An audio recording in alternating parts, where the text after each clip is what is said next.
to do today, Thea? Can you point to anything? Apart from my bald head. That. What did we do? That. Let's turn it around. Explain to me what we did. So, we put some wood up. Which wood did we put up? Point to it. There. So we put in the noggins.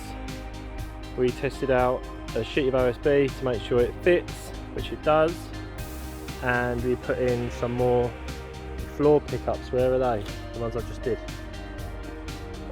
Yeah? And what do they do? They help so the floor doesn't like wiggle. Well done. And where else are we missing then? Perfect. So it'll be here, won't it? We've got to put intermediates in here, so noggins or pickups for the floor along that angled wall, and then we will have our floor perimeter complete. But so far so good. What do you think? It's amazing.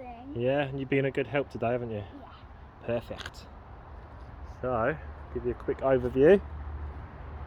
We've got our 12-20 centre noggins in here in case we decide to do sheets on their side.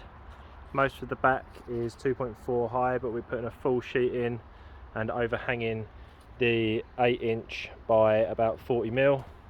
We can show you the back. I think Sophia's going to do that. Come and show us that sheet then, Sophia. So we've got an overhang at the bottom for a little bit of a drip guard, so we don't have any water ingress through this seam, even though it'll be below floor level, but it'll be actually at the inside under floor level. So that's in, and we've checked that out, haven't we?